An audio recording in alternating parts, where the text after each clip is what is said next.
أعوذ بالله من الشيطان الرجيم بسم الله الرحمن الرحيم وما لكم لا تؤمنون بالله والرسول يدعوكم لتؤمنوا بربكم وقد أخذ ميثاقكم إن كنتم مؤمنين هو الذي ينزل على عبده آيات بينات ليخرجكم من الظلمات إلى النور وإن الله بكم لرؤوف رحيم وما لكم ألا تنفقوا في سبيل الله ولله ميراث السماوات والأرض لا يستوي منكم من أنفق من قبل الفتح وقاتل أولئك أعظم درجة من الذين أنفقوا من بعد وقاتلوا وكلا وعد الله الحسنى والله بما تعملون خبير من ذا الذي يقرض الله قرضا حسنا فيضاعفه له وله أجر كريم يوم ترى المؤمنين والمؤمنات يسعى نورهم بين أيديهم وبأيمانهم بشراكم اليوم جنات تجري من تحتها الأنهار خالدين فيها ذلك هو الفوز العظيم يوم يقول المنافقون والمنافقات للذين آمنوا انظرونا نقتبس من نوركم قيل ارجعوا وراءكم فالتمسوا نورا فضرب بينهم بسور له باب باطنه فيه الرحمة وظاهره من قبله العذاب ينادونهم ألم نكن معكم قالوا بلى ولكنكم فتنتم أنفسكم وتربصتم وارتبتم وغرتكم الأماني حتى جاء أمر الله وغركم بالله الغرور فاليوم لا يؤخذ منكم فدية ولا من الذين كفروا مأواكم النار هي مولاكم وبئس المصير ألم يأن للذين آمنوا أن تخشع قلوبهم لذكر الله وما نزل من الحق ولا يكونوا كالذين أوتوا الكتاب من قبل فطال عليهم الأمد فقست قلوبهم وكثير منهم فاسقون اعلموا أن الله يحيي الأرض بعد موتها قد بينا لكم الآيات لعلكم تعقلون صدق الله العظيم الحمد لله رب العالمين والصلاة والسلام على رسوله الكريم اما بعد سورۃ الحدید کی یہ 10 آیتیں ہیں جن کے بھی آپ کے سامنے تلاوت کی گئی. ان آیتوں کا سلسلہ شروع ہو رہا ہے آیت نمبر 8 سے اور یہ سلسلہ ختم ہو رہا ہے آیت نمبر 17 پر. ان میں سے 2 آیتیں ایسی ہیں آیت نمبر 8 اور آیت نمبر 9 جس کی تلاوت میں نے گزشتہ اتوار بھی کی تھی اور ایک ہلکا سا ترجمہ مختصر سی ترجمانی بھی کر دی تھی. لیکن چونکہ یہ آیتیں تشریح طلب ہیں اور تفصیل کا تقاضا کرتی ہیں اسی لیے ان کا اعادہ کرتے ہوئے آج پھر میں نے تلاوت کی کیونکہ ان آیتوں میں اللہ تعالیٰ نے اہل ایمان سے ایمان کا مطالبہ کیا. پچھلی آیتوں میں اللہ تعالیٰ نے اپنی صفات کی دہائی دے کر کہ وہی غلبے والا ہے، وہی حکمت والا ہے، وہی اول ہے، وہی آخر ہے، وہی ظاہر ہے، وہی باطن ہے، وہی ہر چیز سے بخوبی واقف ہے۔ اسی نے کائنات پیدا کی اور اس کے علم کے احاطے کا عالم یہ ہے کہ آسمان سے جتنی چیزیں نازل ہوتی ہیں ان سے وہ واقف، بارش کے پانی کے قطروں سے وہ واقف، درخت کے گرتے ہوئے پتوں سے وہ واقف، اور زمین سے جتنی چیزیں اٹھتی ہیں آسمان کی طرف جو سفر کرتی ہیں دعاؤں کی شکل میں، روحوں کی شکل میں، سب سے وہ واقف ہے۔ اور وہ اپنے علم کے اعتبار سے ہر انسان کے ساتھ ہے، وہ اپنی مدد اور نصرت کے اعتبار سے اہل اللہ کے ساتھ ہے۔ یہ وہ پروردگار ہے جو تم سے مطالبہ کر رہا ہے کہ آمینوا باللہ ورسولہ، اس پر ایمان قبول کرو، اس کے رسول کی تصدیق کرو، اور ایمان کا نتیجہ یہ ہونا چاہیے کہ وَأَنفِقُوا مِمَّا جَعَلَكُمْ مُسْتَخْلَفِينَ فِيهِ، کہ جن چیزوں میں اللہ تعالیٰ نے تم کو امانت دار بنایا ہے، ذمہ دار بنایا ہے، خلیفہ بنایا ہے، اس میں سے تم اللہ تعالیٰ کے لیے خرچ کیا کرو۔ فَالَّذِينَ آمَنُوا مِنكُمْ وَأَنفَقُوا لَهُمْ أَجْرٌ كَبِيرٌ، جو اللہ کی راہ میں خرچ کرتا ہے اس کے لیے عظیم الشان اجر ہے، بہت بڑا اجر ہے۔ وہ اجر کیا ہے تھوڑی دیر میں انشاءاللہ اس کی وضاحت آئے گی۔ یہاں صرف اللہ تعالیٰ نے اجمال کے ساتھ، اختصار کے ساتھ بریفلی ارشاد فرمایا اجر کبیر، بہت بڑا اجر ہے۔ لیکن وہ بڑا اجر کیا ہے اس کی آگے تشریح آ رہی ہے۔ خود اللہ تعالیٰ نے ایک آیت میں اس کو کھول دیا، اور اس اجر سے جب بندہ مومن واقف ہوتا ہے، مطلع ہو جاتا ہے، تو پھر وہ اجر حاصل کرنے کے لیے اس کے اندر ایک تڑپ پیدا ہوتی ہے، وہ اس کے لیے جتن کرتا ہے۔ اس اجر کا تذکرہ آنے سے پہلے اللہ تعالیٰ نے پھر اس بات کا تقاضا فرمایا وَمَا لَكُمْ لَا تُؤْمِنُونَ بِاللَّهِ، کیا ہو گیا، کیوں ایمان قبول نہیں کرتے اللہ پر اور اس کے رسول پر؟ اور کیفیت یہ ہے وَالرَّسُولُ يَدْعُوكُمْ لِتُؤْمِنُوا بِرَبِّكُمْ، رسول کی دعوت کا خلاصہ یہ ہے کہ تم اپنے رب پر ایمان قبول کر لو، اور رب کی طرف، مالک کی طرف، خالق کی طرف بلایا جا رہا ہے۔ اب پھر لوگوں کے اندر کیوں تردد ہے، لوگ ڈیلے کیوں کر رہے، تاخیر کیوں کر رہے، سست روی کا مظاہرہ کیوں کر رہے ہیں؟ فرمایا وَقَدْ أَخَذَ مِيثَاقَكُمْ إِن كُنتُم مُؤْمِنِينَ، اللہ تعالیٰ ایک عہد لے چکا ہے۔ اس عہد کا تذکرہ کرتے ہوئے میں نے عرض کیا تھا کہ عالم ارواح میں ایک عہد ہم سے لیا جا چکا ہے، اور اس کا تذکرہ اللہ تعالیٰ نے سورۃ المائدہ میں فرمایا۔ وہ عہد کیا ہے؟ اللہ تعالیٰ ارشاد فرماتا ہے کہ حضرت آدم کی پشت سے ساری نسل انسانی کی روحوں کو اللہ تعالیٰ نے برآمد کیا، اور ان سے یہ ارشاد فرمایا الست بربکم، کہ میں تمہارا رب نہیں ہوں؟ تو روحوں نے جواب دیا قالوا بلا، ہاں پروردگار آپ ہی ہمارے رب ہیں۔ فرمایا یہ عہد میں تم سے اس لیے لے رہا ہوں کہ قیامت کے دن تم یہ عذر نہ کرو کہ ہم کو معلوم نہیں تھا۔ اسی لیے انسان کے اندرون میں ایک صدا ہوتی ہے، انسان کے ضمیر سے یہ آواز نکلتی ہے کہ اوپر والا، مالک، خدا، اور ہر موقع پر اس کی زبان پر یہ لفظ آتا ہے کہ بھائی اوپر والے کا فیصلہ، اوپر والے کی مشیت، اس کا حکم تھا میں کیا کرتا، اوپر والے کے ہاتھ میں زندگی ہے۔ یہ وہ دراصل صفت ہے جو اللہ تعالیٰ نے ہماری فطرتوں میں بدیعت کر دی ہے، ہماری فطرت میں یہ بات بیٹھی ہوئی ہے۔ یہ وہ عہد اللہ تعالیٰ روحوں سے لے چکا ہے، اور اللہ تعالیٰ اس عہد کی حکمت یہی بیان فرمائی کہ قیامت کے دن تم یہ نہ کہو ہم کو شعور ہی نہیں تھا، ہم تو غفلت میں پڑے ہوئے تھے۔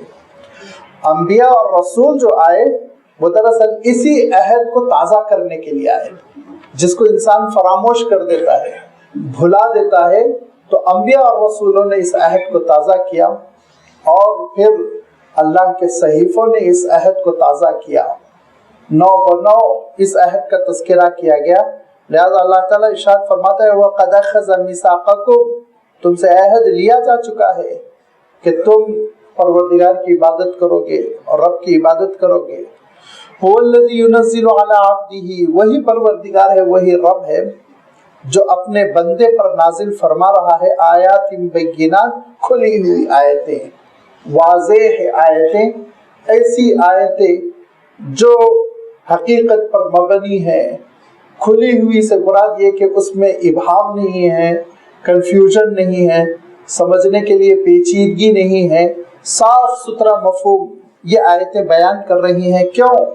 لِيُخْرِجَكُم مِّنَ الظُّلُمَاتِ إِلَى النُّورِ، تاکہ تم کو تاریکیوں سے نکال کر نور تک پہنچایا جائے۔ یہ بھی میں عرض کر چکا ہوں کہ اللہ تعالیٰ نے یہاں بھی سورہ نور میں بھی تاریکیوں کا جب تذکرہ کیا تو پلورل فارم ہے، ظلمات، ظلمتن میں ارشاد فرمایا، ظلمات۔ نور کا جب تذکرہ فرمایا تو انوار نہیں فرمایا۔ نور، روشنی ایک ہی ہے، یاد رکھیے، تاریکیاں بہت ہیں۔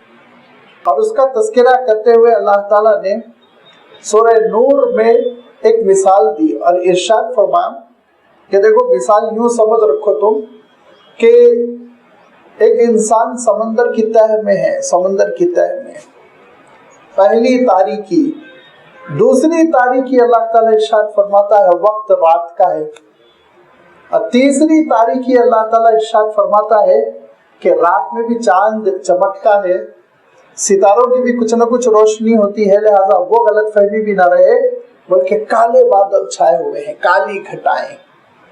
تو اندھیری رات، کالی گھٹائیں، سمندر کی تہہ میں پڑا ہوا، فرمایا اتنا اندھیرا، اتنا اندھیرا، اذا اخرج یدہ لم یکد یراہ، اپنا ہاتھ بھی نہیں دیکھ پا رہا، اپنے ہاتھ کو بھی نہیں دیکھ پا رہا، اتنی تاریکی۔ ظلمات بعضھا فوق بعض، اندھیرے کے اوپر اندھیرا، اندھیرے کے اوپر اندھیرا۔ ان تین تاریکیوں کا، ان تین اندھیروں کا تذکرہ فرمایا اللہ تعالیٰ نے مثال میں کہ پہلی تاریکی اور اندھیرا رات کا ہونا، نمبر 2 کالے بادلوں کا، سیاہ گھٹاؤں کا چھایا ہوا ہونا، نمبر 3 سمندر کے تہہ میں کسی کا ہونا۔ اور آپ سوچئے کیا حشر ہوگا۔ فرمایا دیکھو یہ تین تاریکیاں کم سے کم ہے جو انسان کے اوپر چھا جاتی ہے۔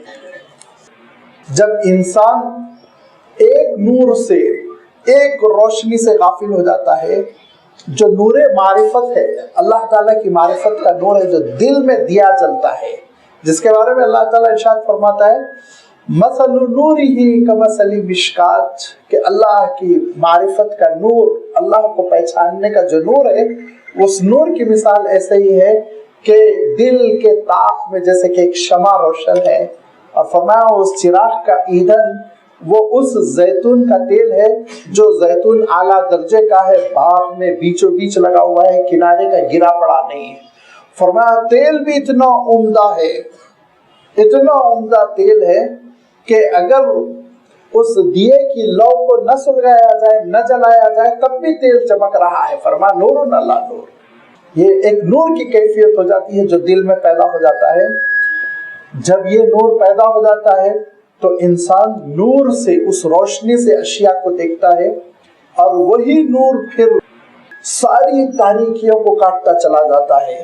جن تین تاریکیوں کا اللہ تعالیٰ نے تذکرہ فرمایا، جب یہ شمع بجھ جاتی ہے، دل میں کفر آ گیا، شرک آ گیا، اللہ کی معرفت ختم ہو گئی، اللہ کا نور ختم ہو گیا، جب سینے سے یہ نور ختم ہو جاتا ہے تو پھر انسان کم سے کم 3 اندھیروں میں وہ در بدر کی ٹھوکریں کھاتا ہے۔ 3 اندھیرے کون سے ہیں؟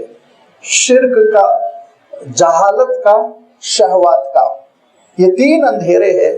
شرک بالکل ایسے جیسے رات ہو چکی ہے، جھوٹے خداؤں کو وہ اصلی خدا سمجھتا رہتا ہے، اور پھر اس کے بعد سے اللہ کی کتاب اور اللہ کے رسولوں کے علم سے محروم جہالت میں پڑا ہوا ہے، جیسے کہ کالے بادل چھائے ہوئے ہیں، سیاہ بادل۔ اور پھر تیسری تاریکی اور تیسرا اندھیرا، سمندر کی موجیں، شہوتیں، خواہشات کا غلبہ، اور ایک خواہش نہیں ختم ہوئی کہ جیسے آپ دیکھتے ہیں نا، ایک موج آ کر ابھی فارغ ہی نہیں ہوتی ہے کہ سمندر کی دوسری موج آتی ہے، ایک خواہش نہیں ختم ہوئی، دوسری خواہش کا حملہ، دوسری خواہش ختم نہیں ہوئی، تیسری خواہش کا حملہ۔ یہ 3 تاریکیوں کے نظر ہو کر انسان پھر برباد ہو جاتا ہے، ختم ہو جاتا ہے. پھر اس کا عالم یہ ہوتا ہے کہ وہ اپنے ہاتھ کو بھی نہیں دیکھ پاتا، یعنی اس کا عالم یہ ہوتا ہے کہ وہ اس کا خالق و مالک جو اس کے شہرت کے قریب ہے اس کو بھی نہیں پہچان پاتا ہے. کفر میں وہ دربدر کی ٹھوکریں کھاتے ہوئے گمراہیوں کا شکار ہو کر ختم ہو جاتا ہے. اسی لیے آپ نے دیکھا ہوگا کہ جو شرک میں پڑے ہوئے ہوتے ہیں، بڑے بڑے عہدوں پر ہے، بڑی بڑی ڈگریاں ہیں اور بڑی انہوں نے عصری تعلیم حاصل کر رکھی ہے، لیکن حقیقت کو نہیں سمجھ رہے ہیں. کیوں؟ اندھیروں میں پڑے ہوئے ہیں وہ. لیکن جس وقت ان کے دل میں شمع توحید روشن ہو جاتی ہے پھر چیزوں کو سمجھنے لگتے ہیں. آخرت بھی سمجھ میں آ جاتی ہے، قبر کی منزل سمجھ میں آ جاتی ہے، عبادتیں سمجھ میں آ جاتی ہے، ساری چیزیں پھر سمجھ میں آنے لگتی ہے. یہ اللہ تعالیٰ ارشاد فرماتا ہے رسول کی دعوت کا خلاصہ یہ ہے کہ رب پر ایمان لے آؤ، اور یہ اس لیے ہے لیخرجکم تاکہ تم کو نکال دیا جائے من الظلمات تاریکیوں سے الی النور ایک ہی نور کی طرف جو نور توحید ہے، جو نور معرفت ہے. وَإِنَّ اللَّهَ بِكُمْ، اور یہ ساری جدوجہد جتن کوششیں محنتیں کیوں ہے؟ وَإِنَّ اللَّهَ بِكُمْ لَرَؤُوفٌ رَحِيمٌ، اللہ تعالیٰ تم پہ بہت شفقت رکھنے والا بڑا مہربان ہے. یہ اس کی شفقتیں ہیں، یہ اس کی مہربانیاں ہیں، اس کی کرم فرمائی ہے جو انسان کے لیے اتنا انتظام کیا جا رہا ہے ہدایت کا، بھٹک نہ جائے، تباہ نہ ہو جائے، جہنم کے راستے پر نہ چل پڑے. رسولوں کو بھیجا گیا، کتابیں نازل کی گئی، رسولوں نے جدوجہد کی، محنت کی، مخالفتیں ہوئی، کبھی کبھی لوگ ان کے قتل پر آمادہ ہو گئے، ان کو مارا پیٹا، گھروں سے نکالا، ہجرتیں ہوئی، جنگیں ہوئی. یہ سب اس لیے ہے کہ انسانیت کو بچایا جائے. اللہ تعالیٰ انسانیت پر، اللہ تعالیٰ اپنی مخلوق پر بہت شفقت کرتا ہے، بڑا مہربان ہے. وَمَا لَكُمْ أَلَّا تُنْفِقُوا فِي سَبِيلِ اللَّهِ، میں نے اوپر ہی عرض کر دیا ایمان کی دلیل کیا ہے؟ اللہ کی راہ میں خرچ کرنا. یہ دلیل ہے، یاد رکھیے کہ ایمان ہے کہ نہیں ہے. دعویٰ کرنا بہت آسان ہوتا ہے لیکن دعوے کو ثابت کرنا بہت مشکل ہوتا ہے. پروف، ایویڈنس ہو آپ کے پاس، دلیل ہو. لہذا اللہ تعالیٰ نے کہا ایمان کا دعویٰ تو بہت سارے لوگ کریں گے، دلیل بہت کم لوگوں کے پاس ہوگی. اور وہ دلیل کیا ہے؟ کہ اللہ کی راہ میں خرچ کرنا. فرمایا دیکھو کیا ہو گیا تم اللہ کی راہ میں خرچ نہیں کرتے ہو. وَلِلَّهِ مِيرَاثُ السَّمَاوَاتِ وَالْأَرْضِ، جو کچھ تمہارے پاس ہے وہ کیا ہے؟ وہ اللہ کا عطیہ ہے، کیونکہ اللہ تعالیٰ ہی مالک ہے زمین و آسمان کا، اور اللہ ہی کی طرف یہ چیزیں لوٹ کر جائیں گی. میراث کس کو کہتے ہیں؟ میراث کہتے ہیں کہ ایک جنریشن کی اونرشپ اور ملکیت دوسری جنریشن کو شفٹ ہو جائے، والد سے بیٹے کو مل جائے، دادا سے مل جائے، نانا سے مل جائے، یہی میراث کہلاتی ہے. لہذا فرمایا للہ میراث السماوات والارض، اس کائنات کی ملکیت اخیر کار اللہ تک پہنچے گی. آج ہم سمجھ رہے ہیں مال میرا ہے، دولت میری ہے، گھر میرا ہے، زمین میری ہے، باغ میرا ہے، لیکن یاد رکھیے یہ ساری چیزیں حقیقت میں اللہ تعالیٰ کی ہے. اللہ تعالیٰ نے عارضی طور پر انسان کو عنایت فرمایا اور یہ اللہ ہی کی ہو کر رہ جائے گی. قیامت کے دن پتہ چلے گا ہمارا کچھ نہیں تھا، سب کچھ اللہ کا ہے. تو فرمایا جب سب کچھ اللہ تعالیٰ کا ہے تو اللہ تعالیٰ کی راہ میں خرچ کرنے سے تم گریز کیوں کرتے ہو، کیوں اوائڈ کرتے ہو، کیوں بچتے ہو، کیوں رکتے ہو؟ لہذا اللہ تعالیٰ نے مطالبہ کیا کہ اللہ تعالیٰ کی راہ میں خرچ کرو، اور اس کو آگے چل کے اللہ تعالیٰ نے قرض حسنہ سے تعبیر فرمایا. ارشاد فرمایا کہ اللہ کی راہ میں خرچ کرو، اور یہی اللہ تعالیٰ کی راہ میں خرچ کرنے کی وجہ سے عالم یہ ہوا تھا کہ کچھ اہل اللہ، اللہ کے نیک بندے اعلیٰ مقام تک پہنچ گئے تھے. وہ کون تھے؟ لا یستوی منکم من انفق من قبل الفتح وقاتل، تم میں سے وہ لوگ تمہارے برابر نہیں ہو سکتے جو فتح سے پہلے خرچ کر چکے ہیں. فتح سے مراد یہاں پہ دو چیزیں لی گئی، لیکن دونوں میں مفہوم میں کوئی تضاد نہیں ہے، ملتا جلتا مفہوم ہے. یا تو فتح مکہ مراد لیا گیا ہے یا صلح حدیبیہ. یہ جو 1-1.5 سال کے بعد دونوں چیزیں ہوئی. سن 6 ہجری میں حضور اکرم صلی اللہ علیہ وسلم جب عمرے کے لیے تشریف لے گئے تھے تو اس وقت مشرکین مکہ نے روک دیا تھا، آپ کو عمرہ کرنے نہیں دیا تھا. اس موقع پہ حضور اکرم صلی اللہ علیہ وسلم حدیبیہ کے مقام سے واپس آ گئے تھے اور وہاں ایک ایگریمنٹ ہوا تھا جس کو صلح حدیبیہ کہتے ہیں. صحابہ کو چونکہ بہت ہی زیادہ تکلیف ہوئی تھی کہ ہم عمرے کے لیے نکلے تھے اور ہم کو عمرہ نہیں کرنے دیا گیا، اور ان کو یہ محسوس ہوا تھا کہ حضور اکرم صلی اللہ علیہ وسلم نے تھوڑا سا جھک کر، تھوڑا سا رعایت کرتے ہوئے مشرکین کی جنگ نہیں کی اور ان کی بات مان لی اور ہم واپس ہو رہے ہیں. تو اللہ تعالیٰ نے واپسی میں آیت نازل فرمائی تھی جو گزر چکی، اِنَّا فَتَحْنَا لَكَ فَتْحًا مُبِينًا کہا تھا، اے مسلمانوں ہم نے تم کو کھلی ہوئی کامیابی دے دی، یہ فتح مبین ہے ارشاد فرمایا تھا. تو صلح حدیبیہ، اور اس کے 2 سال بعد، قریب 2 سال بعد، چونکہ مشرکین مکہ نے اس ایگریمنٹ کو توڑ ڈالا اور بار بار مسلم چرواہوں پر، مسلم قافلوں پر، تجارتی قافلوں پر انہوں نے حملے کیے، اسی لیے حضور اکرم صلی اللہ علیہ وسلم نے اعلان فرمایا کہ اب ہم مکے کی طرف سفر کریں گے اور اب ہم مشرکین مکہ کی خبر لیں گے. تو سن 8 ہجری میں حضور اکرم صلی اللہ علیہ وسلم نے سفر فرمایا، مکہ مکرمہ کو اپنے کنٹرول میں کر لیا، اس کو فتح مکہ کہتے ہیں. رمضان المبارک کا زمانہ تھا اور ہجرت کا یہ 8واں سال تھا. تو یہاں بعض مفسرین نے صلح حدیبیہ مراد لی اور بعض مفسرین نے فتح مکہ. بہرحال آپ کچھ بھی مراد لیجئے، اللہ تعالیٰ جو بات ارشاد فرما رہا ہے اس کی حقیقت یہ ہے. اگر آپ تہ میں جائیں گے تو اس حقیقت تک پہنچیں گے، لا یستوی منکم من انفق من قبل الفتح وقاتل، جو اللہ کی راہ میں جہاد کیا، جنگ کیا، اور فتح سے پہلے جس نے خرچ کیا، اس کے مقام تک تم نہیں پہنچ سکتے. تو معلوم یہ ہوا کہ ابتدائی اسلام میں جس نے خرچہ کیا، جس نے اسلام کے شروع میں حضور اکرم صلی اللہ علیہ وسلم نے جو اسلام کا تعارف فرمایا، تو آغاز کے موقع پہ جن لوگوں نے ساتھ دیا ان کے مقام تک کوئی نہیں پہنچ سکتا. حضور اکرم صلی اللہ علیہ وسلم نے صلح حدیبیہ کے بعد واپسی میں ارشاد فرمایا کہ اب حالات ایسے آ رہے ہیں کہ لوگ جوق در جوق اسلام میں داخل ہوں گے، اور یمن کے قافلے آنے والے ہیں جو بڑے نرم دل کے ہیں اور بہت بڑھ چڑھ کر اسلام کی خدمت میں حصہ لیں گے.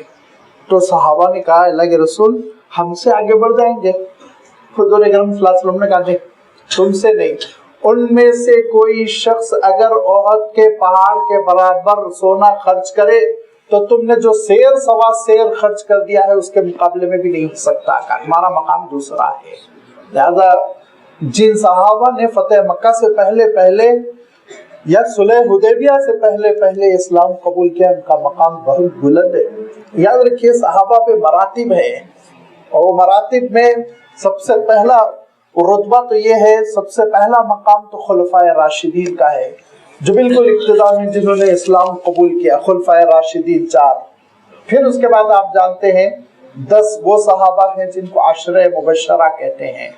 پھر اس کے بعد سے وہ صحابہ ہیں 313 جو بدر میں شامل تھے. پھر اس کے بعد سے 1400 وہ صحابہ ہیں جو اصحاب الرضوان کہلاتے ہیں، جنہوں نے درخت کے نیچے بیعت کی تھی صلح حدیبیہ کے موقع پر، جبکہ یہ خبر عام ہو گئی تھی کہ حضرت عثمان شہید ہو گئے. تو حضور اکرم صلی اللہ علیہ وسلم نے کہا تھا یہ عثمان کا ہاتھ ہے، آؤ آگے بڑھو اس ہاتھ پر بیعت کرو. تو 1400 صحابہ تھے جنہوں نے بیعت کی تھی. اللہ تعالیٰ نے ارشاد فرمایا تھا ید اللہ فوق ایدیہم، دراصل اللہ کا ہاتھ تھا ان کے ہاتھوں پر. یہ صلح حدیبیہ کے یہ صحابہ کی فضیلت. اس کے بعد ان صحابہ کی اہمیت ہے، ان کی فضیلت ہے جو فتح مکہ سے پہلے اسلام قبول کر چکے، اور پھر اس کے بعد سے ان لوگوں کی فضیلت ہوگی جو فتح مکہ کے بعد اسلام قبول کیے ہیں، کیونکہ فرمایا اولئک اعظم درجۃ من الذین انفقوا من بعد وقاتلوا وکلا وعد اللہ الحسنی. یہ وہ لوگ ہیں جن کا درجہ بہت عظیم تر ہے. اعظم درجۃ، اعظم اس میں تفضیل عربی میں کہلایا جاتا ہے، جیسے آپ اللہ اکبر کہتے ہیں، گریٹسٹ، سب سے بڑا. اعظم عظیم ترین درجے کے حامل ہیں ان صحابہ کے مقابلے میں جو فتح مکہ کے بعد اسلام قبول کیے اور فتح مکہ کے بعد اسلام کی خدمت کی، جد و جہد کی، جنگیں کی. لیکن ایک بات کان کھول کر سن لو، وَكُلٌّ وَعَدَ اللَّهُ الْحُسْنَى، سب کے ساتھ اللہ تعالیٰ کا بھلا وعدہ ہے.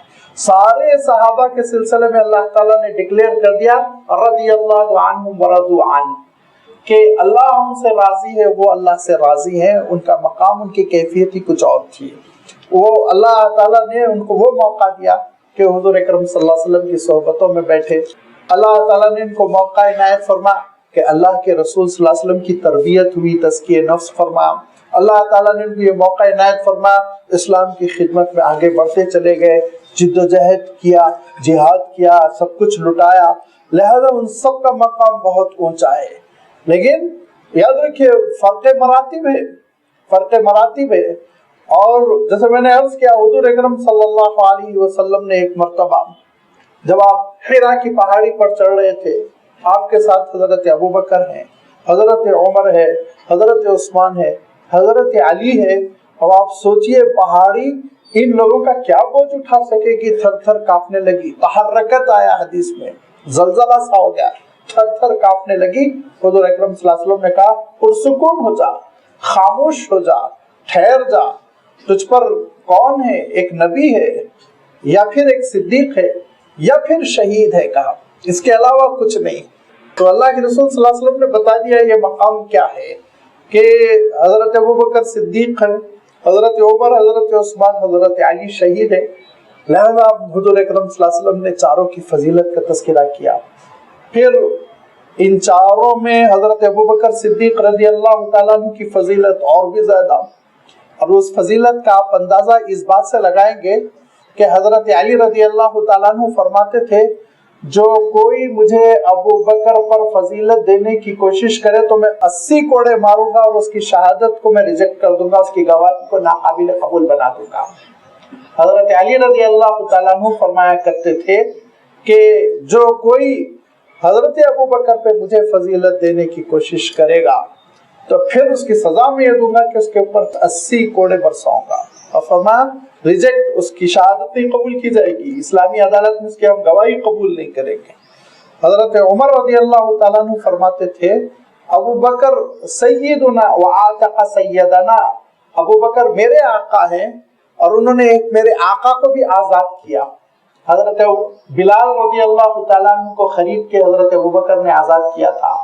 جب حضرت بلال پر ظلم کے پہاڑ توڑے جا رہے تھے اور اسلام کا بالکل ابتدائی زمانہ اور مسلمانوں کے پاس کوئی سرمایہ نہیں، حضرت ابوبکر نے اپنا پورا سرمایہ لگا دیا، کیونکہ حضرت بلال رضی اللہ تعالیٰ عنہ کا جو مالک تھا وہ قیمت بڑھاتا گیا، ایکسپلائٹ کیا اس نے. لیکن حضرت ابوبکر نے اس کی ساری شرطیں منظور کی، خرید لیا. تو حضرت بلال نے کہا کہ اب آپ میرے آقا ہیں، میں آپ کی خدمت میں رہوں یا اللہ تعالیٰ کے دین کی خدمت کے لیے آپ مجھے آزاد کرنے کا؟ نہیں بلال، تو میرے بھائی میں تم کو آزاد کر رہا ہوں، اللہ تعالیٰ کے دین کے لیے تم کو میں آزاد کر رہا ہوں، اپنی خدمت کے لیے میں نے تم کو نہیں خریدا. تو حضرت عمر اس چیز کو کہتے ہوئے بیان کرتے تھے اور یہ کہتے تھے کہ ابو بکر سیدنا، ابو بکر میرے سید ہیں، آقا ہیں، سردار ہیں. وَأَعْتَقَ سَيَّدَنَا، اور میرے ایک آقا کو حضرت بلال کو انہوں نے آزاد کیا. تو حضرت ابو بکر کا مقام، حضرت عمر، حضرت عثمان، حضرت علی، اور پھر اس کے بعد عشرہ مبشرہ. کیا فرمایا کرتے تھے حضور اکرم صلی اللہ علیہ وسلم؟ ارشاد فرمایا کرتے تھے ابو بکر فی الجنہ، عمر فی الجنہ، عثمان فی الجنہ، علی فی الجنہ، طلحہ فی الجنہ، زبیر فی الجنہ، عبد الرحمن ابن عوف فی الجنہ، سعد ابن ابی وقاص فی الجنہ، سعید ابن زید فی الجنہ، ابو عبیدہ فی الجنہ. یہ اعلان کرتے تھے. 10 لوگوں کا نام لیتے تھے آپ، 10 لوگوں کا نام. ان کو ہم کہتے ہیں عشرہ مبشرہ. وہ 10 حضرات جنہوں نے ابتدا میں اسلام قبول کیا اور حضور اکرم صلی اللہ علیہ وسلم نے ان کے بارے میں دنیا میں ڈکلیئر کر دیا کہ یہ جنتی ہیں. حضرت طلحہ، خلفائے راشدین سے تو آپ واقف ہی ہیں. حضرت طلحہ ابن عبید جب غزوہ احد میں حضور اکرم صلی اللہ علیہ وسلم پر حملے ہو رہے تھے تو انہوں نے حضور اکرم صلی اللہ علیہ وسلم کو ایسے بچایا کہ ان کے اوپر 60 تلواروں کی مارے تھی. 60 تلواروں کی مارے تھی. حضور اکرم صلی اللہ علیہ وسلم زخمی، جنگی لوہے کا لباس. حضور اکرم صلی اللہ علیہ وسلم ایک ٹیلے پہ چڑھنا چاہتے ہیں تاکہ دیکھے کیا ہو رہا ہے، لیکن چڑھ نہیں پا رہے ہیں کمزوری سے، تو سیڑھی کی طرح بیٹھ گئے. حضور اکرم صلی اللہ علیہ وسلم نے حضرت طلحہ کی پیٹھ پر پیر رکھا اور اوپر چڑھتے ہوئے کہا اوجب طلحہ اوجب طلحہ، طلحہ کی جنت طے ہو چکی ہے، طلحہ کی جنت طے ہو چکی ہے۔ یہ وہ عشرے مبشرہ جس میں حضرت زبیر ہے، جن کے بارے میں حضور اکرم صلی اللہ علیہ وسلم ارشاد فرماتے تھے جنت میں میرا پڑوسی ہوگا زبیر، جنت میں زبیر میرا پڑوسی ہوگا۔ یہ وہ حضرت زبیر ہے جن کے بارے میں اللہ کے رسول صلی اللہ علیہ وسلم یہ ارشاد فرمایا کرتے تھے کہ ہر نبی کا ایک ساتھی ہوا کرتا تھا، حواری کا لفظ آپ نے ارشاد فرمایا، حواری، ہر نبی کا ایک ساتھی ہوا کرتا ہے، میرا ساتھی تو زبیر ہے۔ شروع سے حضور اکرم صلی اللہ علیہ وسلم کی خدمت پہ لگے رہے۔ حضرت عبد الرحمن ابن عوف، ان کے سلسلے میں حضور اکرم صلی اللہ علیہ وسلم نے ایک مرتبہ اپنی ازواج مطہرات سے، اپنی بیویوں سے، امہات المؤمنین سے یہ بات ارشاد فرمائی، اور حضرت عائشہ رضی اللہ تعالیٰ عنہ اس کی گواہی دیتی ہیں کہ ایک مرتبہ کہا کہ میرے بعد اے بیویوں آپ پر بڑی تنگی آئے گی، معاشی طور پر بڑے مسائل آئیں گے، اور ایک شخص ہوگا جو آپ کی بڑی خدمت کرے گا، آپ کے لیے اپنا سرمایہ پیش کرے گا، اور اس کے لیے میں گواہی دیتا ہوں کہ اللہ تعالیٰ چشمے سلسبیل اس کے نام مقدر کر دے گا جنت میں۔ لہذا حضرت عائشہ فرماتی ہیں حضور اکرم صلی اللہ علیہ وسلم کی وفات کے بعد ابتدائی زمانے میں بڑی پریشانیاں ہوئی، بڑی تنگی ہوئی، ہمارے لیے کھانے پینے کا کچھ سامان نہیں ہوتا تھا، تو حضرت عبد الرحمن ابن عوف نے اپنا ایک باغ ہمارے لیے وقف کر دیا کہ حضور اکرم صلی اللہ علیہ وسلم کی جتنی ازواج مطہرات ہے ان کے لیے باغ، اور جب بیچا گیا 40,000 سونوں کے سکوں سے وہ بکا تو پھر ذرا فراخی آئی، پیسے جب تقسیم ہوئے تو پریشانی دور ہوئی۔ لہذا حضرت عائشہ کہتی تھی کہ یہ حضرت عبد الرحمن ابن عوف ہے جن کے سلسلے میں اللہ تعالیٰ نے پیشن گوئی کی تھی، حضور اکرم صلی اللہ علیہ وسلم نے پیشن گوئی کی تھی۔ حضرت سعد ابن ابی وقاص رضی اللہ تعالیٰ عنہ جن کے بارے میں کہا گیا ہے کہ اللہ کے رسول صلی اللہ علیہ وسلم نے ایک ہی صحابی کے سلسلے میں کہا کہ میرے ماں باپ تجھ پر قربان، وہ ہے حضرت سعد ابن ابی وقاص۔ جنگ احد میں تیروں کی بارش ہو رہی تھی، تیروں کی بارش ہو رہی تھی حضور اکرم صلی اللہ علیہ وسلم کی طرف، اور حضور اکرم صلی اللہ علیہ وسلم کی ڈیفنس میں کھڑے ہوئے تھے حضرت سعد ابن ابی وقاص۔ ایک ایک تیر گرتا اٹھاتے لیتے الٹا چلاتے، ایک ایک تیر گرتا لیتے کمان میں لگاتے الٹا چلاتے، تو حضور اکرم صلی اللہ علیہ وسلم نے اس موقع پہ کہا تھا ارمی یا سعد ابی و امی فدا کا، اے سعد چلاتے جاؤ، تیر چلاتے جاؤ، میرے ماں باپ تجھ پر قربان۔ تو یہ حضرت سعد ابن ابی وقاص ہے جو حضور اکرم صلی اللہ علیہ وسلم کے چہیتے ساتھیوں میں۔ حضرت ابو عبیدہ بن الجراح رضی اللہ تعالیٰ عنہ، ان کا مقام یہ ہے کہ حضور اکرم صلی اللہ علیہ وسلم کے پاس یمن کا قافلہ آیا، اور انہوں نے کہا کہ ہم کو ایک ایسا امانت دار معلم اور جج دیجئے جس سے ہم کو سکون ہو جائے اور ہماری تربیت ہو جائے، ہم کو اطمینان حاصل ہو جائے۔ تو حضور اکرم صلی اللہ علیہ وسلم نے ارشاد فرمایا تم کو میں کل امین و حاضح الامہ، اس امت کا جو سب سے بڑا امانت دار ہے وہ سپرد کروں گا۔ صحابہ کہتے ہیں دوسرے دن ہم لوگ گردنیں لمبی لمبی کیے بیٹھے تھے کہ حضور میرا انتخاب کریں گے، میرا انتخاب کریں گے۔ تو حضور نے پوچھا ابو عبیدہ کہاں ہیں؟ تو حضرت ابو عبیدہ کھڑے ہوئے تو کہا امین و حاضح الامہ، یہ ہے میری امت کا امانت دار، اس کو لے جاؤ۔ یہ صاحب عشرہ مبشرہ ہے، ان کی غیر معمولی فضیلت ہے۔ پھر میں نے عرض کیا نا بدری صحابہ 313، حضرت جبرائیل امین حضور اکرم صلی اللہ علیہ وسلم کی خدمت میں آیا، اور آنے کے بعد یہ کہا کہ اللہ کے رسول بدری صحابہ بدر میں جو شریک ہوئے ان لوگوں کا کیا مقام ہے؟ تو حضور نے فرمایا مسلمانوں میں سب سے افضل جماعت ہے۔ تو حضرت جبرائیل کیا کہتے ہیں؟ حضرت جبرائیل کہتے ہیں ہاں فرشتوں میں بھی جو بدر میں نازل ہوئے تھے وہ فرشتوں میں سب سے افضل ہے۔ تو بدر کی جنگ ایک ایسی جنگ تھی کہ اس میں جو شریک ہوا اس کا بہت اونچا مقام رہا، لہذا بدری صحابہ کا نمبر ہے۔ پھر اس کے بعد جیسے میں نے عرض کیا وہ 1400 صحابہ کی باری آتی ہے جو بیعت الرضوان میں تھے، جن کو اصحاب الشجرہ کہا گیا، درخت کے نیچے بیعت کرنے والے۔ یہ صحابہ کا مقام اتنا اونچا اتنا بلند ہے کہ ایک مرتبہ حضرت خالد بن ولید رضی اللہ تعالیٰ عنہ کتنے بڑے صحابی ہیں، حضور اکرم صلی اللہ علیہ وسلم نے ان کو کہا سیف من سیوف اللہ، اللہ کی تلوار ہے کہا۔ ان کا تھوڑا سا جھگڑا ہو گیا حضرت عبد الرحمن ابن عوف سے یا شاید حضرت ابو عبیدہ سے، اور انہوں نے جھگڑے میں یہ کہہ دیا، کسی مسئلے میں جھگڑے سے مراد یہ کہ تھوڑا زبانی بحث ہو گئی، تو انہوں نے یہ کہہ دیا تم اسی لیے اہمیت جتلا رہے ہو نا کہ پہلے اسلام قبول کر لیے۔ حضور اکرم صلی اللہ علیہ وسلم کو اطلاع ہوئی تو حضور اکرم صلی اللہ علیہ وسلم حضرت خالد بن ولید کو بلا کر یہ کہتے ہیں کہ ہاں خالد، تو یاد رکھو انہوں نے پہلے اسلام قبول کیا اور ان کی فضیلت اور اہمیت تم پر ثابت ہے، اور اگر وہی حضور اکرم صلی اللہ علیہ وسلم نے جملہ ارشاد فرمایا جس کو میں نے ابھی کوٹ کیا تھا کہ خالد اگر تم احد کے پہاڑ کے برابر سونا خرچ کرو گے تو انہوں نے سیر، 2 سیر گیہوں کھجور جو خرچ کر دی وہ درجے تک تم نہیں پہنچ سکتے۔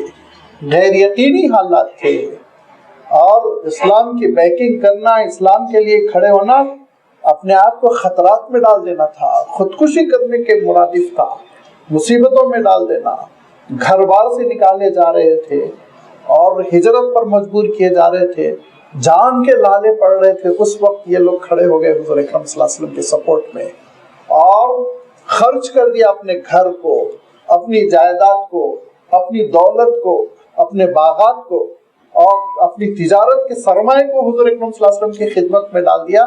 پھر ان کا مقام اللہ تعالیٰ ارشاد فرماتا ہے کہ ان کا مقام یہ ہے کہ جنہوں نے خرچ کیا فتح مکہ سے پہلے اور جنہوں نے جہاد کیا، قتال کیا فتح مکہ سے پہلے ان کے مقام کو کوئی نہیں پہنچ سکتا، اور اگرچہ کہ ہر نیکی کرنے والا اور ہر اسلام قبول کرنے والا وَكُلًّا وَعَدَ اللَّهُ الْحُسْنَى، اس سے اللہ کے اچھے وعدے ہیں، لیکن ان کے مقام کو تم نہیں پہنچ سکتے۔ ان کا مقام جانو، وہ محسن ہے، پوری امت کے محسن ہے، اور کوئی بھی ولی، کوئی بھی قطب، کوئی بھی غوث ان کے مقام کو نہیں پہنچ سکتا۔ آج چھوٹے چھوٹے محلے کے پیروں اور محلے کے مرشدوں کے تذکرے، جلسے، ان سے واقفیت اور ان کے کارناموں کا تذکرہ، اور ان جلیل القدر صحابہ کو امت فراموش کر رہی ہے، اسی لیے جذبہ مفقود ہو گیا ہے کام کرنے کا، ٹھنڈے پڑ گئے۔ اسی لیے صحابہ کا تذکرہ کیجئے، کیونکہ صحابہ کے جنتی ہونے کے سلسلے میں قرآن مجید گواہ ہے، صحابہ کے جنتی ہونے کے سلسلے میں حضور اکرم صلی اللہ علیہ وسلم کے ارشادات گواہ ہیں۔ باقی سب کے سلسلے میں ہم نے فیصلے کیے، قرآن و حدیث سے نہیں ثابت ہو رہا ہے۔ قرآن نے تو حضرت ابو بکر، حضرت عمر، قرآن نے تو حضرت علی، حضرت عثمان اور دیگر صحابہ کے تذکرے کرتے ہوئے کہا رضی اللہ عنہم ورضوا عنہ۔ حضور اکرم صلی اللہ علیہ وسلم نے نام لے لے کے کہا یہ ہے جنت میں جانے والے، یہ ہے جنت میں جانے والے۔ ابھی آپ تذکرہ پڑھیے، حضرت عمار کا پڑھیے، حضرت بلال کا پڑھیے، حضرت سلمان کا پڑھیے، حضرت یاسر کا پڑھیے، ان کی قربانیاں اور ان کی شہادتیں اور ان کے امت پر احسانات، پتہ چلے گا کہ یہ ان لوگوں نے حق ادا کیا دین کا، حضور کی صحبتوں کا۔ لہذا اللہ تعالیٰ ارشاد فرماتا ہے کہ یاد رکھو وعدہ تو ہر ایک کے ساتھ اچھا ہے، لیکن ان کا مقام بہت بلند ہے۔ واللہ بما تعملون خبیر، جو کچھ تم کر رہے اللہ تعالیٰ سے بخوبی واقف ہے۔ کوئی چیز اللہ تعالیٰ کی نگاہوں سے اوجھل نہیں، ہر چیز سے وہ واقف ہے۔ میری نیتیں، میری ہمت، میرے عزائم، میرے حوصلے اور وہ صحابہ کی ہمتیں، ان کے حوصلے، ان کی نیتیں، وہ اللہ تعالیٰ دونوں سے واقف ہے۔ لہذا کیسے کوئی ان کے مقام تک پہنچ سکتا ہے؟ ان کا عالم یہ تھا کہ انہوں نے جیسے ہی کوئی چیز سنی تو فوراً تعمیل کی۔ اس کی ابھی مثال آئے گی کہ من ذا الذی یقرض اللہ قرضا حسنا، اللہ تعالیٰ ارشاد فرماتا ہے کون ہے جو اللہ تعالیٰ کو قرض حسنا دے؟ کون ہے وہ جو آگے بڑھے اور اللہ تعالیٰ کو قرض حسنا دے؟ بس یہ کہنا تھا کہ حضرت ابو الدہداء حضور اکرم صلی اللہ علیہ وسلم کی خدمت میں آئے، اور آنے کے بعد کہا اللہ تعالیٰ قرضہ مانگ رہا، کہا اللہ تعالیٰ کہہ رہا ہے کہ من ذا الذی یقرض اللہ قرضا حسنا، کہا اس کا بدل کیا ہوگا؟ فرمایا فیضاعفہ لہ ولہ اجر کریم، بے پناہ اضافوں کے ساتھ وہ لوٹائے گا۔ تو کہا اللہ کے رسول آپ گواہ رہی، آپ ہاتھ آگے بڑھائیے۔ اللہ کے رسول نے ہاتھ آگے بڑھایا، ہاتھ پکڑ لیا اور کہا آپ گواہ رہیے کہ میرا ایک باغ ہے جس میں 600 کھجور کے درخت تھے، اسی میں میرا مکان ہے، اسی فارم ہاؤس میں بچوں کے ساتھ رہتا ہوں، وہ میں آپ کی خدمت میں دے رہا ہوں، اسلام کی خدمت کے لیے آپ قبول کیجئے۔ اس کے بعد وہ گئے، آواز لگائی اور اپنی اہلیہ سے کہا کہ بچوں کے ساتھ باہر آ جاؤ، اب یہ باغ ہمارا نہیں رہا۔ اہلیہ نے پوچھا ماجرا کیا ہے؟ کہا کہ ابھی اللہ کے رسول نے یہ آیت تلاوت کی، میں نے اللہ کو قرضہ دے دیا، اب اللہ سے ہی میں جنت میں لوں گا، آخرت میں لوں گا۔ تو اہلیہ محترمہ کہتی ہے سودا تو بڑا اچھا کیا، سودا تو بڑا اچھا کیا۔ اور پھر اس کے بعد سے بچوں کے ساتھ وہ باہر آ گئی اور یہ باغ اسلام کی خدمت کے لیے وقف ہوا۔ تو حضور اکرم صلی اللہ علیہ وسلم نے کہا میں دیکھ رہا ہوں جنت میں ان 600 کھجور کے درختوں کے بدلے 600 درخت ہیں، اور ہر درخت میں سونے کے پھل لٹک رہے ہیں، ہیرے جواہرات کا پھل لٹک رہے ہیں، جو ابو دہدہ انصاری کے لیے اللہ تعالیٰ نے تیار کر دیا ہے۔ یہ صحابہ کا عالم یہ تھا کہ انہوں نے سنا تو قربانی دی، ہماری طرح نہیں کہ تردد میں پڑے رہے، سوچتے رہے۔ انہوں نے سننے کے ساتھ ہی آگے بڑھ کر اللہ تعالیٰ کے دین کے لیے خدمت کی۔ من ذا الذی یقرض اللہ، کون ہے جو اللہ تعالیٰ کو قرضہ دے؟ قرضا حسنا، قرضہ حسنا ارشاد فرما۔ اس کی تشریح کرتے ہوئے کہا کہ قرضہ حسنا 3 صفات ہوں گی اللہ کی راہ میں خرچ کرتے ہوئے، 3 چیزوں کو اگر ملحوظ رکھا جائے گا، 3 چیزوں کی اگر رعایت کی جائے گی، وہ حسنہ کی صفت میں آئے گا۔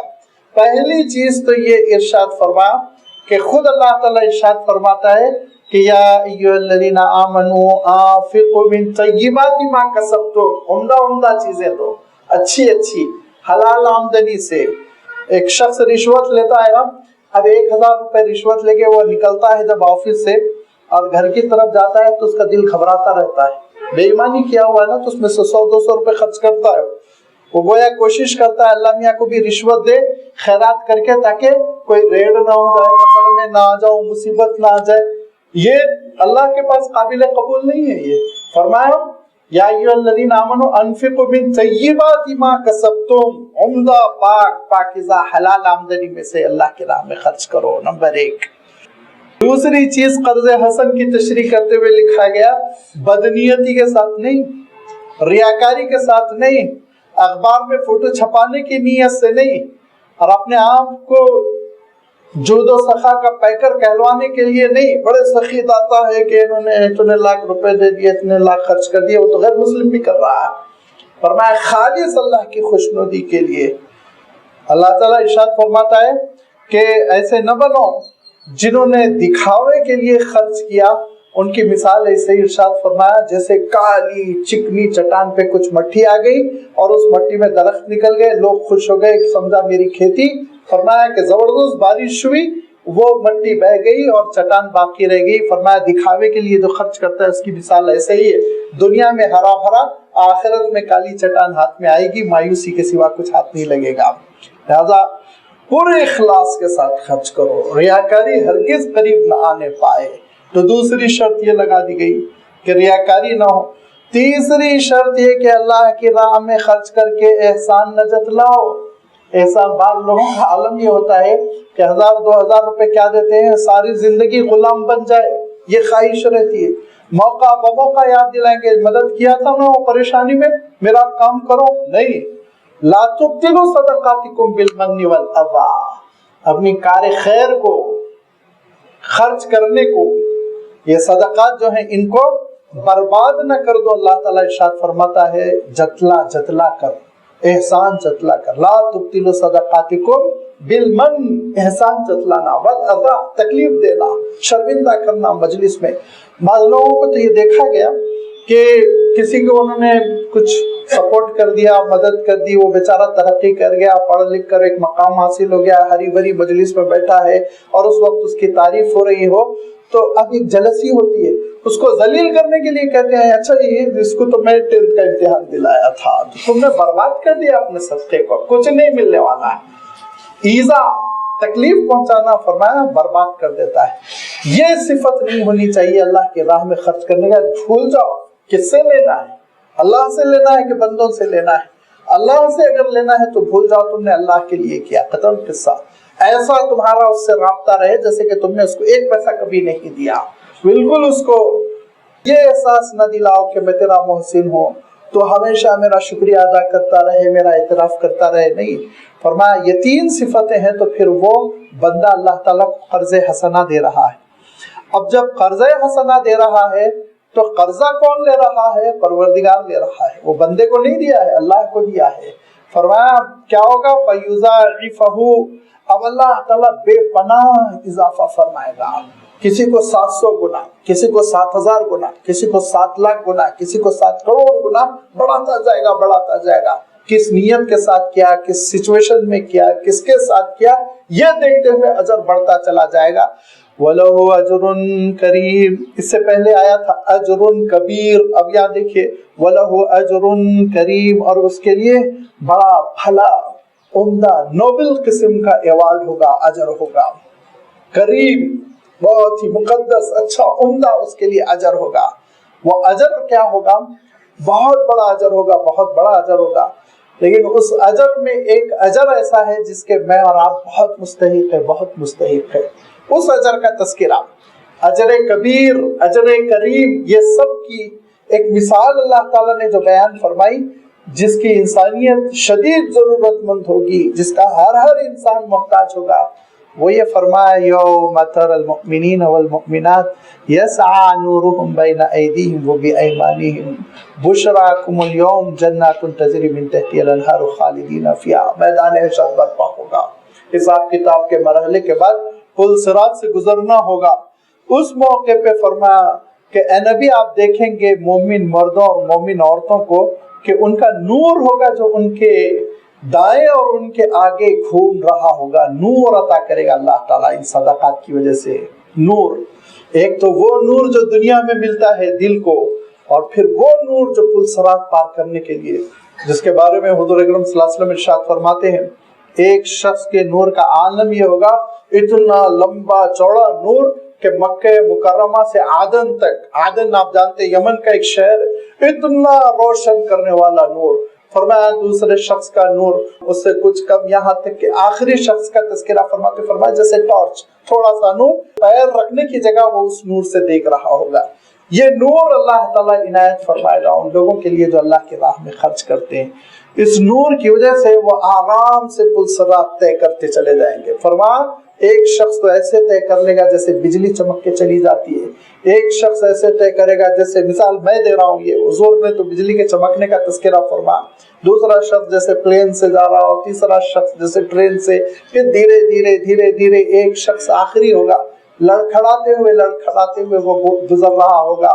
فرمایا اللہ کے رسول صلی اللہ علیہ وسلم نے کہ میں ایک جانب کھڑا ہوا یہ دعا کر رہا ہوں گا، اللہم سلم اللہم سلم، اللہ اس کو بچا لیجئے، اللہ اس کو بچا لیجئے، اللہ اس کو سلامتی کے ساتھ پار کر دیجئے، اور سارے اہل ایمان دھیرے دھیرے اس پل صراط سے گزرتے ہوئے جنت پہنچ جائیں گے۔ بشراکم اليوم، آج تمہارے لیے خوشخبری ہے، جنات، ان باغات کی، ان جنتوں کی، تجری من تحتہا الانہار، جن کے نیچے سے نہریں بہ رہی ہوں گی، خالدین فیہا، ہمیشہ ہمیشہ ان جنتوں میں تم کو رہنا ہوگا۔ ذالک هو الفوز العظیم، یہ ہے عظیم الشان کامیابی، یہ ہے سب سے زبردست کامیابی، جس کو مقصد بنا کر، جس کو ٹارگٹ بنا کر ایک انسان کو محنت کرنی چاہیے، جد و جہد کرنی چاہیے، اللہ تعالیٰ کی راہ میں خرچ کرنا چاہیے۔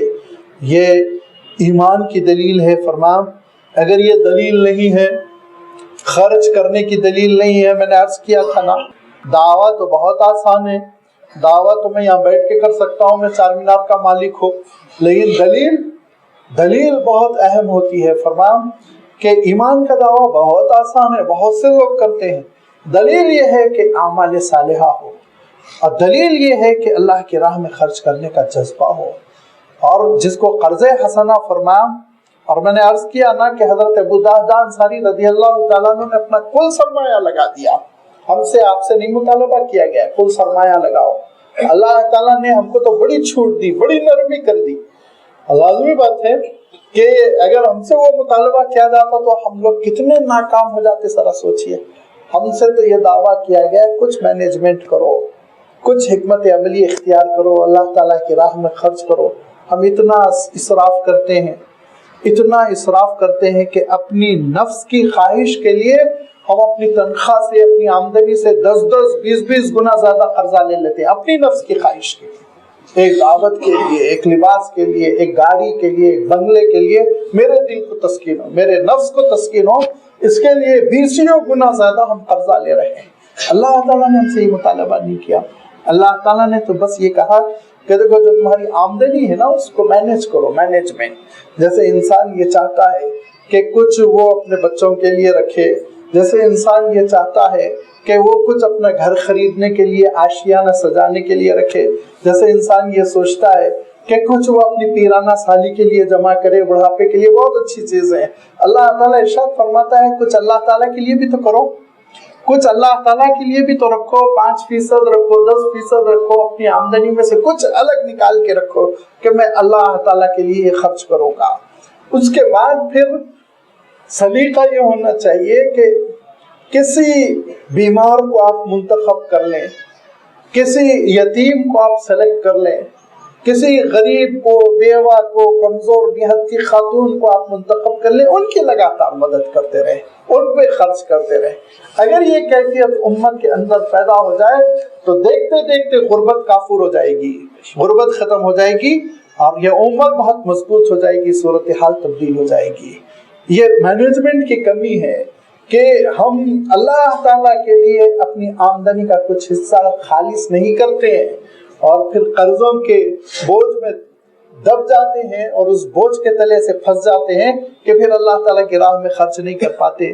اللہ تعالیٰ ارشاد فرماتا ہے آگے بڑھو، اللہ تعالیٰ کو قرض دو تو پھر تمہارے لیے ایک اجر کریم ہے، ایک اجر کبیر ہے، اور نور کی شکل میں تم کو قیامت کے دن عطا ہوگا، اور جس سے تم پل صراط کو آسانی سے طے کر کے جنت میں پہنچ جاؤ گے۔ اس وقت یاد رکھو جن کے پاس دعویٰ ہے اور دلیل نہیں ہے، فرمایا ان کا کیا حشر ہوگا، یوم یقول المنافقون والمنافقات، اس دن منافق مرد، منافق عورتیں کہیں گے للذین آمنوا، ایمان والوں سے، انظرونا نقتبس من نورکم، ذرا میری طرف پلٹو، تمہاری روشنی سے میں بھی فائدہ اٹھاؤں۔ نقتبس من نورکم، تمہارے نور سے کچھ نور، کچھ روشنی ہم حاصل کر سکیں، اقتباس ہم حاصل کر سکیں۔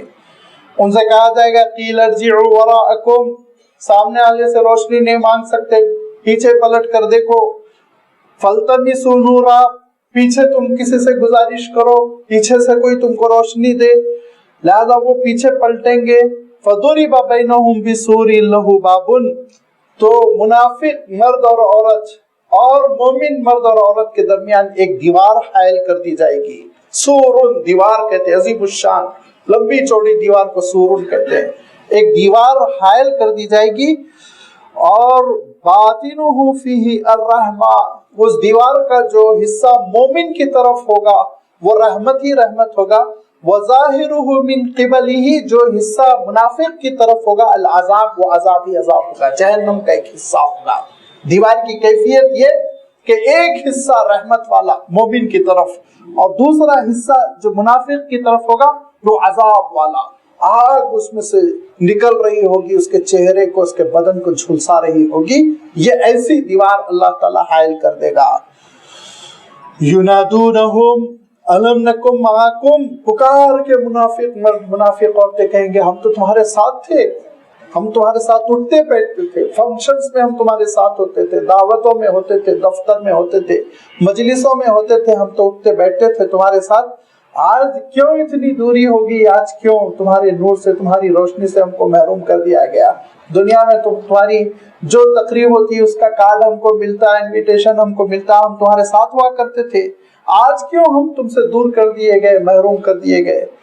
قالو، جنتی مرد اور جنتی عورتیں اور مومن مرد مومن عورتیں وہ کہہ پڑیں گے بلا، ہاں ساتھ تھے تم دنیا میں، لیکن ایک فرق تھا، وَلَكِنَّكُمْ فَتَنْتُمْ أَنفُسَكُمْ، تم نے اپنے آپ کو فتنوں میں مبتلا کیا تھا، فَتَنْتُمْ أَنفُسَكُمْ، اپنے آپ کو فتنوں میں مبتلا کیا تھا۔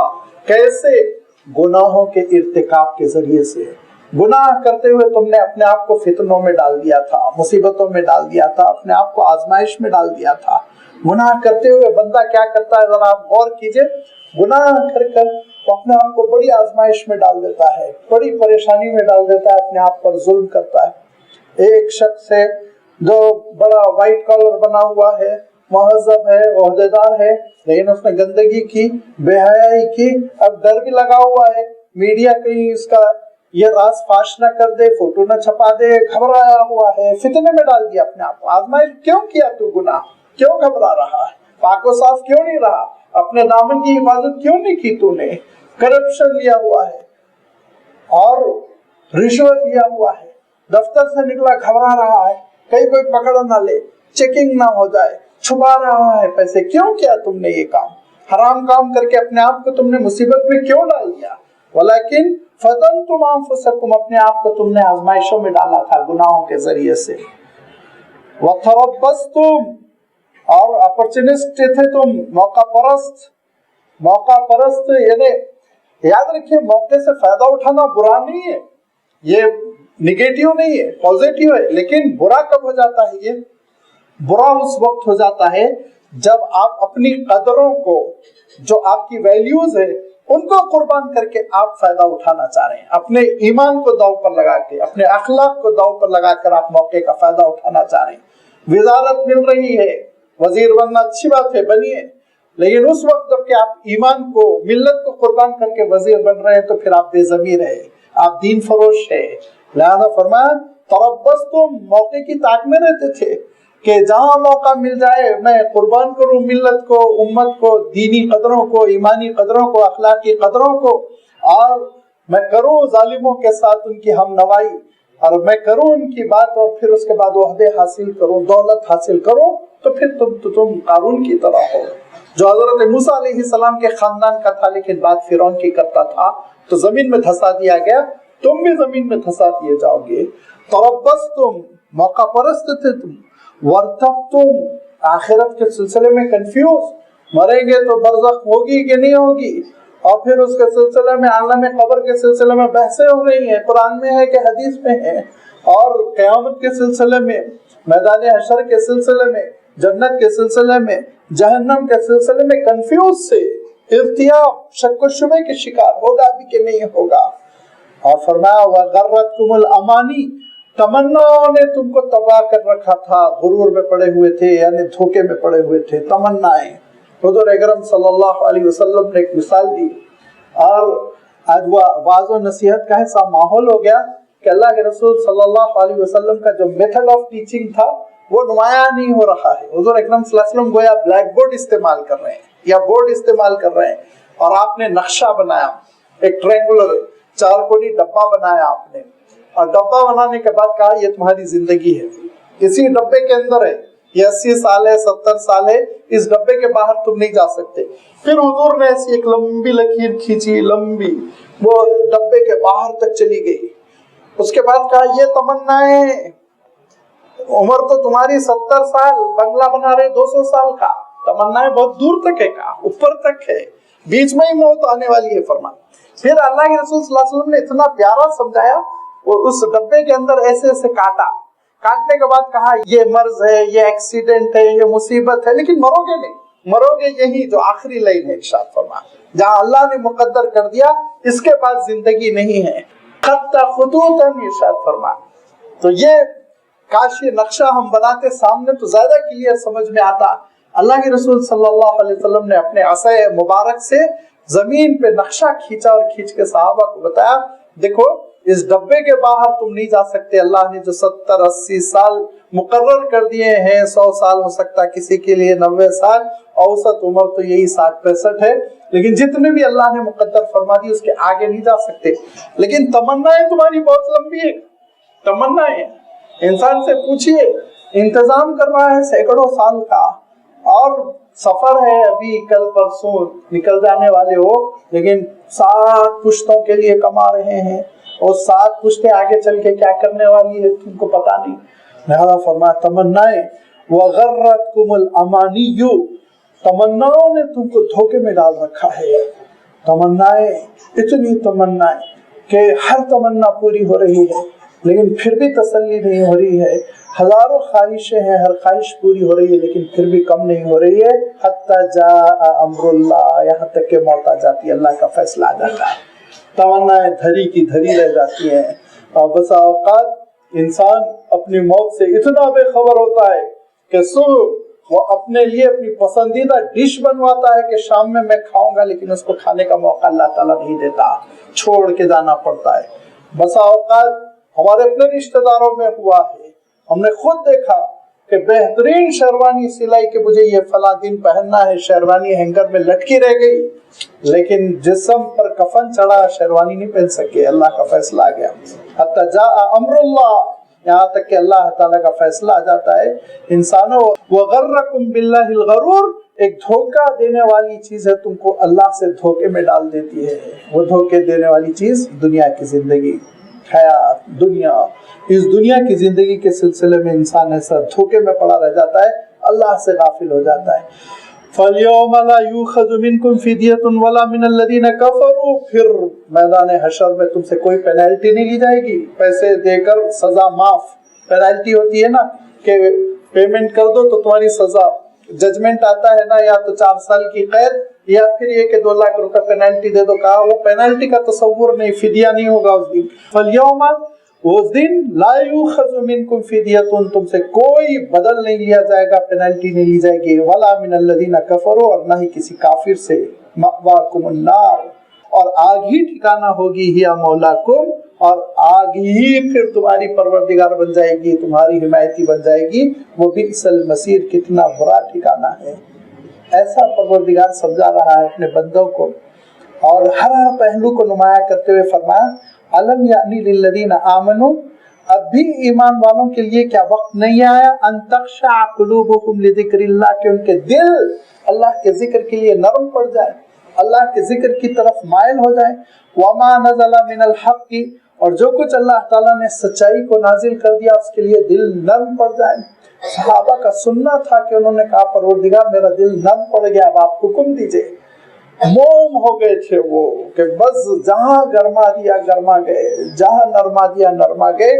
فرمایا کہ دیکھو ایمان والوں کے لیے کیا وقت نہیں آیا کہ ان کے دلوں میں نرمی پیدا ہو جائے اللہ کے ذکر کے لیے، اور اللہ تعالیٰ نے جو کچھ نازل کیا ہے اس کے لیے۔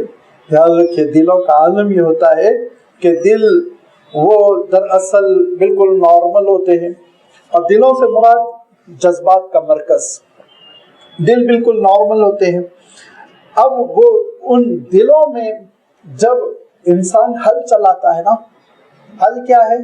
جب روتا ہے، گڑ گڑاتا ہے، اور پھر اس کے بعد آنسو جو ٹپکتے ہیں نا تو دل پہ بارش ہوتی ہے۔ اب اس کے بعد سے دل میں نیکیوں کا کھیت لہلہا جاتا ہے، پھر اس کے بعد دل میں بہار آتی ہے۔ لہذا انسان کا دل نرم ہونے کے لیے اللہ سے رجوع کرے، دعا کرے، بیٹھے، گڑ گڑائے، روئے، آنسو بہائے۔ اسی لیے حضور اکرم صلی اللہ علیہ وسلم ارشاد فرمایا کرتے تھے کہ رجل ذکر اللہ خالیا ففاضت عیناہ، جو تنہائی میں اللہ کو یاد کر کے روتا ہے نا، فرمایا اس کو رحمان قیامت کے دن عرش کے سائے کے نیچے رکھے گا۔ لہذا دل نرم پڑ جائے، اور دل نرم پڑنے کے بعد اللہ تعالیٰ کے احکام کی تعمیل کی طرف ہم بھاگے۔ فرمایا ولا یکونوا، اور نہ بنو، کالذین، ان کی طرح، اوتوا الکتاب من قبل، جن کو تم سے پہلے کتاب دی گئی تھی تورات کی شکل میں، انجیل کی شکل میں، فطال علیہم الامد فقست قلوبہم، انہوں نے اللہ کی کتاب سے استفادہ مہینوں نہیں کیا، سالوں نہیں کیا، اللہ کی کتاب کو نہ پڑھتے تھے، نہ غور کرتے تھے، نہ تدبر کرتے تھے، نہ روتے تھے، نہ گڑ گڑاتے تھے۔ فقست قلوبہم، ان کے دل پھر سخت ہو گئے۔ قاسیت قلوبہم، ارشاد فرمایا دل جب سخت ہو جاتے ہیں تو اللہ تعالیٰ ارشاد فرماتا ہے کہ پتھروں سے بھی بیکار ہو جاتے ہیں۔ کیا فرمایا سورۃ البقرہ میں کہ یاد رکھو جو پتھر ہوتے ہیں نا، ان پتھروں سے بھی چشمے پانی پھوٹ پڑتا ہے، لیکن یہ دل جب سخت ہو جاتے ہیں تو ان دلوں میں کسی قسم کی کوئی نرمی نہیں پیدا ہوتی ہے۔ وَكَثِيرٌ مِّنْهُمْ فَاسِقُونَ، تو اکثر و بیشتر ان میں فاسق بن گئے، دین سے دور ہو گئے۔ اس طرح سے تم نہ بنو، اللہ کی کتاب سے جڑے رہو، اس کا ذکر کرتے رہو، دل کو نرم رکھو، دل کو پتھر دل نہ ہونے دو، سخت نہ ہونے دو، نرم رکھو، اللہ کو یاد رکھو۔ اعلموا، جان لو، ان اللہ یحیی الارض بعد موتہا، کہ اللہ تعالیٰ مری ہوئی زمین میں جان ڈالتا ہے بارش کے ذریعے سے، ایسے ہی مردہ دلوں میں بھی وہ جان ڈالتا ہے آیتوں کے ذریعے سے، کتاب کے ذریعے سے۔ یہ بھی باران رحمت ہے کتاب بھی اللہ تعالیٰ کی رحمت جیسے برستی ہے بارش کی شکل میں، ایسے ہی یہ بھی ایک رحمت ہے جو دلوں پہ برستی ہے۔ قد بینا لکم الآیات لعلکم تعقلون، ہم کھول کھول کر اپنی آیتیں بیان کر رہے ہیں تاکہ تم عقل سے کام لو، سمجھو اور راہ راست پر رہو۔ پھر اللہ تعالیٰ نے خرچ کرنے کا مطالبہ فرمایا، اور انشاءاللہ وہ کیا مطالبہ ہے اور کیوں اللہ تعالیٰ نے تکرار فرمائی، اس کی کیا حکمتیں ہیں، ان کی وضاحت آئندہ اتوار آپ کی خدمت میں رکھی جائے گی۔ وآخر دعوانا ان الحمد للہ رب العالمین۔